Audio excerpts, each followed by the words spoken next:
এই ছোট্ট সোনাটাকে দেখো, নিজেকেই নিজে আদর করতে শিখে গেছে এখন। চেরিবেরির বার্থডে কেকের থিমও cherry berry. Good morning everyone, welcome back to the channel Rojnamcha. রবিবার, কিন্তু আজকের দিনটা খুব চাপের। তার কারণটা হলো আজকে তো রান্না করতে হবে সমস্ত। 9টা বেজে গেছে, এতক্ষণে ব্লগটা শুরু করছি। তার কারণ হলো সকালে উঠের থেকে রান্নার তোড়জোড় শুরু করে দিয়েছি। যদিও আজকে একবেলা রান্না, তাতেও তোড়জোড় তো করতেই হবে, কারণ আজকে পুরোটা আমাকে একা সামলাতে হবে। আমার যা বাড়িতে নেই, আজকে জন্মদিন, তাই জন্য বাড়ি গেছে। এবার রান্না করতে গেলে তো রান্নার অ্যারেঞ্জমেন্টগুলোও করতে হবে সমস্ত নিজেকে। রাকেশকে বলেছি একটু হেল্প করে দিতে। কালকে চিকেন নিয়ে এসেছে, একবারে চিকেন করে ফেলবো, আর তেমন কিছু করবো না। চিকেনটা ধুয়ে দিতে বলবো রাকেশকেই, ওইটা আমি ধুতে পারবো না। আর রান্নার সব জোগাড় যন্ত্র শুরু করে দিয়েছি। আর রাত্রিবেলা একবেলা রান্না, তার কারণ হলো রাত্রিবেলা আজকে চেরিবেরি রিসেপশন। আগের দিন বিয়ে ছিল, আজকে রিসেপশন। ব্যাপারটা কিন্তু ওই রকমই হয়ে গেছে। তার কারণ 28 তারিখে ওদের জন্মদিন ছিল। শুক্রবার যেহেতু অনেকের প্রবলেম হতে পারে ওদের মেন খাওয়া দাওয়াটা, সেইটা ওখানে রাত্রিবেলা যাব। যদিও একটা মন খারাপ লাগছে, তার কারণ রাকেশের প্রোগ্রাম আছে, ও পুরোটা থাকতে পারবে না। প্রথম দিকে প্রোগ্রাম করে তারপরে শেষে হয়তো গিয়ে ওখানে জয়েন করবে। তাতেও আর কিছু করার নেই। ওই প্রোগ্রাম আগের থেকে যখন ধরেছে তো করতেই হবে। ঝনককে নিয়ে আমি চলে যাব, রাকেশ পরে ও নিজের মতো চলে যাবে, ফেরার সময় একসাথে ফিরবো। এবার রান্নাবান্না শুরু করি, নাহলে পরে অনেক বেলা হয়ে যায়।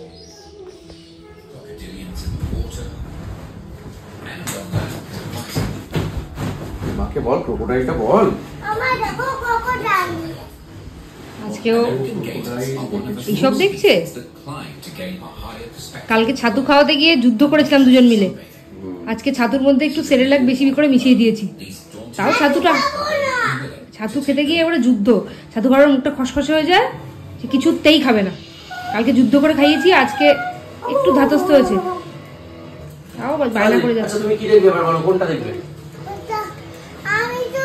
আর এই পাশে রান্না করতে করতে ফল কেটে নিয়েছি,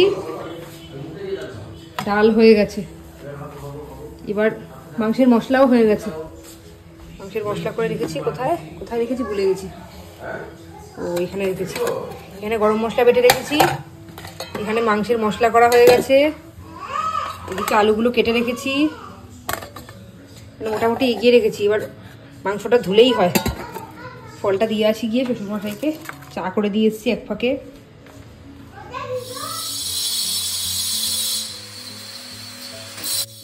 রান্নাবান্না যেহেতু করি না, এই জন্য রান্নাবান্না যদিও কম, তাও খুব ঝামেলা মনে হচ্ছে।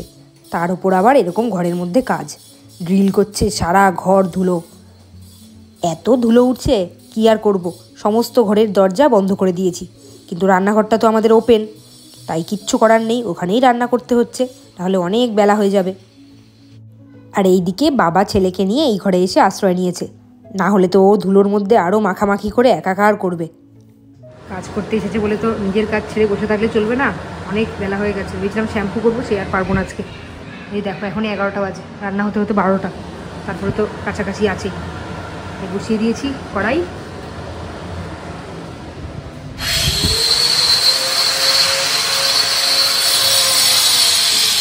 ঝনকের দিকে হোমওয়ার্ক করতে হয়েছে বাবার কাছে, লিখছে। রাকেশের বাথরুম তো একেবারে ছিন্ন ভিন্ন অবস্থা। শেষ পর্যন্ত আজকে সেই জলের সোর্সটা পাওয়া গেল, যেখান দিয়ে জলটা লিক করছিল, এখান দিয়েই ভেতরে গিজারের পাইপটা গেছে। আর মিস্ত্রিকে বলা হয়েছিল আয়না লাগানোর জন্য একটা ড্রিল করে দিতে। উনি না বুঝে এমন জায়গায় ড্রিল করেছেন যে এই পাইপের কিনারা দিয়ে লিক হয়ে গেছে। আর ওপর থেকে তো এই লিকের সোর্স বোঝা যাচ্ছিল না, তাই জন্য জায়গায় জায়গায় এভাবে ভাঙতে হলো। কি অবস্থা হলো বলো তো বাথরুমটার। একবার করে গিয়ে কাজ দেখছি, আর একবার করে এসে রান্না করছি। এই বেগুনগুলো সেই কালকে নুন হলুদ মাখিয়ে রেখেছিলাম, তারপর থেকে আর টাইমই পাইনি। আজকে তো তেমন রান্নাবান্না করিনি, শুধু ডাল আর মাংস, তাই ভাবলাম ডালের সাথে বেগুনগুলো ভেজে নিই।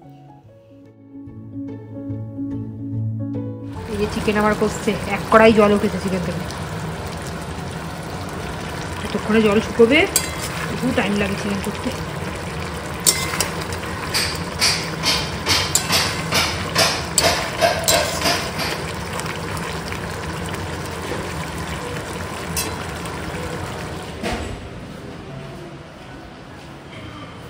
জনক, তাড়াতাড়ি লিখে ফেলো। কি করছো তুমি দেখি? যেখানে সেখানে লিখলে তো হয় না। বসেছিলাম রান্না করতে করতে 12টা বাজবে, 12টা বাজতে 10 হয়ে গেছে। কষানো প্রায় শেষের পথে, লেগে লেগে তলা লাগা হয়ে গেছে। এবার জল ঢালবো। দিয়ে গরম তেল করে রেখেছি।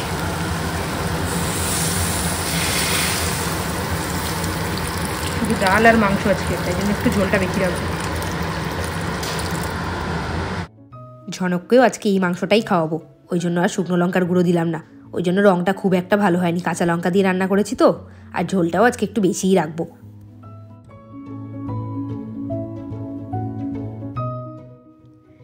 ব্যাস, রান্না আমার কমপ্লিট। এবার রিভিউ দেবে বাড়ির লোকজনরা। কাজ করে চলে গেছে। এই যে অবস্থা পাপোশের, তার মানে ঘরটার কি অবস্থা বুঝতে পারছো তো? ঘরটা বড় লাগছে আজকে, সব ঝাড় দেওয়া চলছে। গীতা দিয়ে আজকে অনেক পরে এসেছে, পরে এসে আমাকে বাঁচিয়ে দিয়েছে। ও গীতা দিয়ে গামছাটা দাও তো। না, আমি তো দেখেই চলে যাই। এই ঘরটা এতক্ষণ ছত্রাকার হয়েছিল, মোটামুটি গুছিয়েছি। এবার ঘর ঝাড় দিয়ে মুছে দিলে পুরো পরিষ্কার হবে। সব ঘরই মোটামুটি গুছিয়ে দিয়েছি, এটাও গুছিয়ে দিয়েছি। শুধু ঘর ঝাড় দিয়ে মুছলেই ঘর একেবারে পরিষ্কার। আর সব কিছু ঝেড়ে দিয়েছি, তো ড্রিল করেছে তাই জন্য সব ধুলো ধুলো হয়ে গেছে। সব ছবিগুলো, এই শোকেসটা, সব কিছু ঝেড়ে দিয়েছি। আর এই ঘরে একে করে বসিয়েছি। এবার স্নানে যাব। কাজকর্ম সারতে সারতে বেজে গেছে 1টা।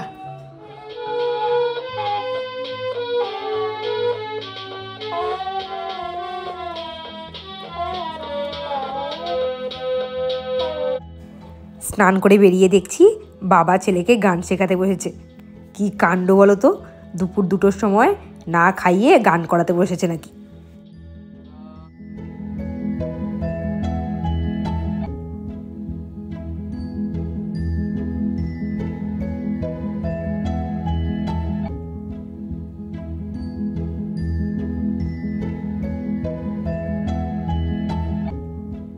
আজকে সিম্পল মেনু, একা হাতে সব করলাম। ভাত, বেগুন ভাজা, ডিম সেদ্ধটা সকালে খাওয়া হয়নি, যে তাড়না লেগেছিল ঘরের মধ্যে। মুসুর ডাল আর মাংসের ঝোল। ঝনককে খাইয়ে দিয়েছি, শ্বশুরকেও খেতে দিয়ে এসেছি। এবার নিজেরা খাবো।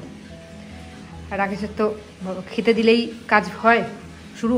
স্নান করতে গেছে, বেরোক, তারপরে একসাথে খাবো। ও বেরোলে ডালের রিভিউ দেবে। দারুণ হয়েছে। সবচেয়ে বড় কথা, বাবা আজকে নিচে বলছে ডালটা এত সুন্দর হয়েছে, মনে হচ্ছে ডাল দিয়ে আর বেগুন ভাজা দিয়েই খেয়ে নিই সবটা। আর চিকেনটার রিভিউ তুমি দেবে। দেখেই বোঝা যাচ্ছে ভালো হয়েছে। তোমার হাতে রান্না ভালো তো, এই জন্য তো বলি যে রান্নার লোক ছাড়ো, তুমি রান্না করো। সময়গুলো দাও আমাকে। সকাল থেকে কোনো হয় না, রাত্রে ঘুমোবে না, রাত্রে না ঘুমিয়ে সবটা রেডি ফেডি করে রাখবে, ভোরবেলা উঠে রান্নাটা করে দেবে। হ্যাঁ, ঘুমানোর কী দরকার? সেটাই করবো ভাবছি। কি এবার বলো, চিকেনের রিভিউ দাও। দুর্দান্ত, সত্যি দারুণ হয়েছে। তাহলে আমার রান্নাটা আজকে সার্থক।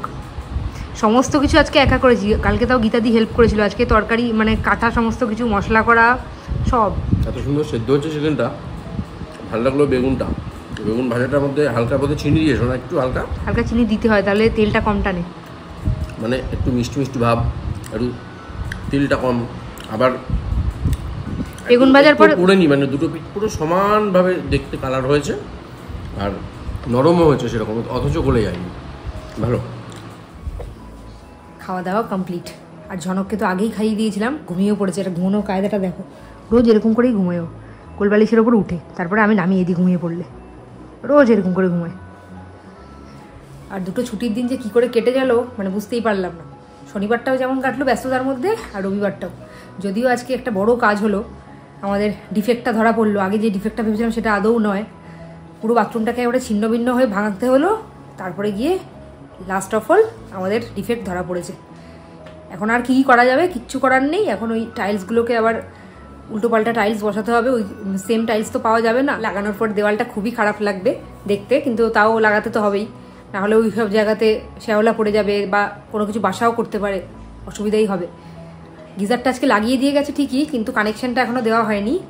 আগে টাইলসের কাজ হবে, তারপরে গিজারের কানেকশান দেওয়া হবে। এখন একটু বিশ্রাম নিয়ে নিই। রাকেশ যখন বেরোবে তখন ওর সাথেই বেরোবো একবারে। ঝনককে পড়তে দিয়ে যাব রুমদের বাড়িতে। ঝনক চলো পড়তে যাবে, তারপর ওখান থেকে চেরি বেরির বার্থডে যাবে। চলো চলো। তোমার বাবা কই?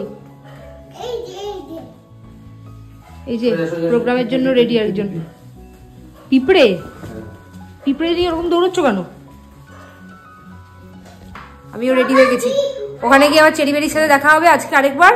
ঝনককে পড়তে দিই, ততক্ষণ ওয়েট করি, তারপরে আবার ঝনক আর চেরি বেরিকে একসাথে নিয়ে রেস্টুরেন্টে গিয়ে দেখা হচ্ছে, তাই তো? চলো। তুমি আজকে কি খাবে? চাউমিন খাবে না বিরিয়ানি খাবে? ও তো চাউমিন খাবে, কিন্তু চাউমিন তো আজকে থাকবে না। তাহলে তুই কি করবি তখন? ভাতু খাবি? হ্যাঁ চলো চলো চলো, 6টায় নাকি বেরো, তাড়াতাড়ি চলো।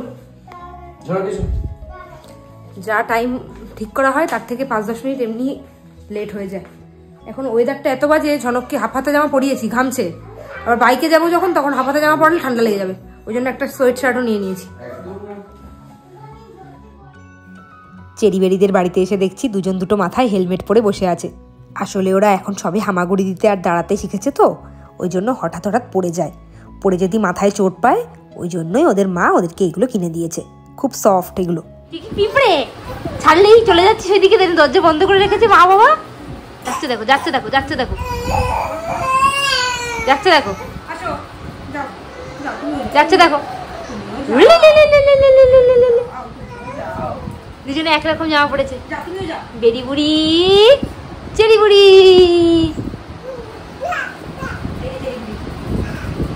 চেরি বুড়ি বেরিটাকে দেখ দূর থেকে, কি করে ও? হামাগুড়ি যে কায়দাটা দেখো, একটা পাখি ডলতে ডলতে আসে। থুতনির তলায় এরকম কাতুকুতু দিলে এখন চেরি খুব হাসতে শিখেছে দাঁত বের করে। ওই দেখো কি হাসছে খিলখিল করে।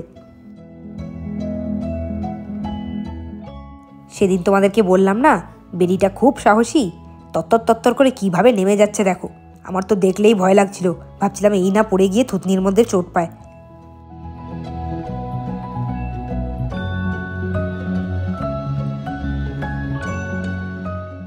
এইবারে তোমাদেরকে একটা মজার জিনিস দেখাই। বেরিকে তো খুঁজে পাওয়া যাচ্ছে না, গিয়ে দেখছি ফ্রিজের সামনে দাঁড়িয়ে নিজেকে দেখছে আর নিজেকে আদর করছে। অবস্থাটা দেখো শুধু, যা এবার তো নিজেকে নিজে চেটেই দিল।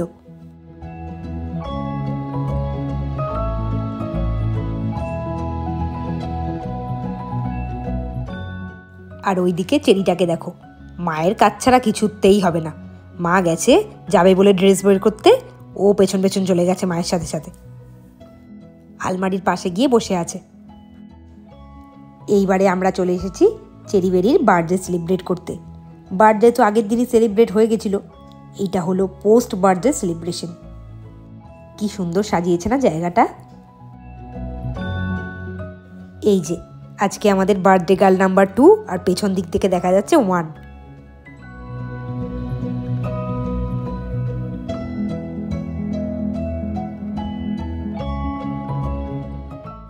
চেরি বেরির বার্থডে কেক বলে কথা, এই থিমটা তো হতেই হতো। দেখো স্ট্রবেরি আর চেরিতে ভর্তি পুরো কেকটা।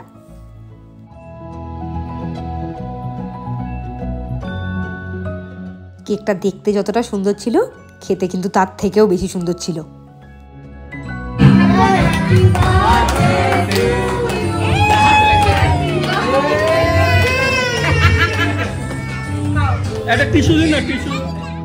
ঝনকবাবুকে দেখেছো?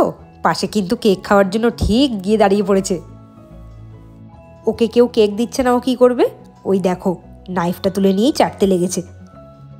এইবারে আর কি, আমিও গিয়ে একটু পোজ দিয়ে নিলাম ওদেরকে নিয়ে। ওদের পাশে আজকে আমাকে বেমানান লাগছে। কি সুন্দর মায়ের সাথে ম্যাচিং করে সেজেছে দেখো পুতুল দুটো, যেন বারবি ডল। স্টার্টারে ছিল চিকেন ড্রামস্টিক, দারুণ টেস্টি ছিল। আমরা এখন চিকেন ড্রামস্টিক আর তার সাথে কেক খেতে বসেছি।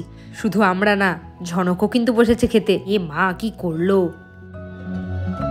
আস্তে আস্তে বার্থডে পার্টিটা একেবারে জমজমাট হয়ে উঠছে। আরও অনেক এসে পড়েছে, ঝনকের জেম্মা, দিদি, ঝনকের দাদু। আবারও শুরু হয়ে গেছে ফটো সেশন।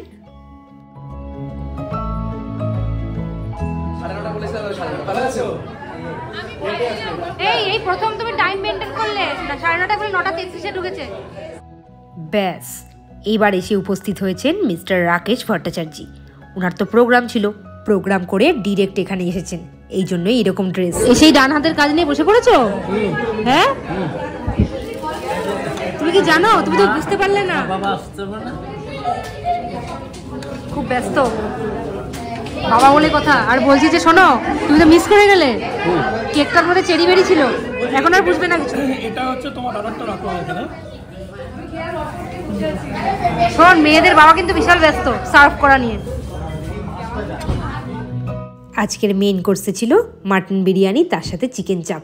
ওরে হ্যাংলা রে, সময় নেই, এত টেস্টি বিরিয়ানি রেখে আমি এখন মানে ভিডিওর সামনে বাইরে দিতে রাজি না। গলায় আটকাবে। সবার খাওয়া হয়ে গেছে, আমরা শেষ। ও বাবা, ড্রেস চেঞ্জ হয়ে গেছে তো, বেরি চেরি বেরি। আর ওই যে ওইদিকে চেরি বেরি মাঝখানে একটু পাওয়ার ন্যাপ নিয়ে নিয়েছে দুজনেই। এবার একটু ফ্রেশ হয়েছে, হয়ে ড্রেস চেঞ্জ করেছে, আবার ফটোশ্যুট করতে লেগে গেছে।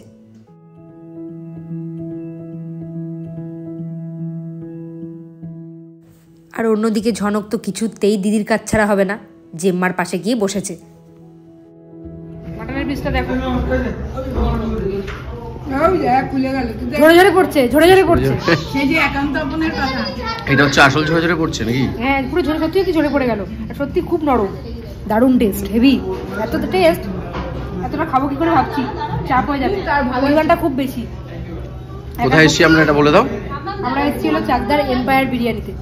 এম্পায়ার বিরিয়ানিতে আগেও একবার এসেছিলাম, তখন বৃষ্টি ছিল, বৃষ্টি হচ্ছিল সেদিনকে, এসে ঘুরে গেছি, মানে পাইনি, শেষ হয়ে গেছিল।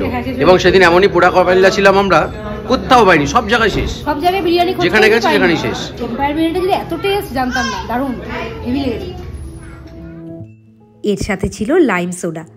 আমি কিন্তু পরে আরেকবার কেক নিয়েছি। এই এত টেস্টি কেক ওইটুকু খেয়ে পোষায়?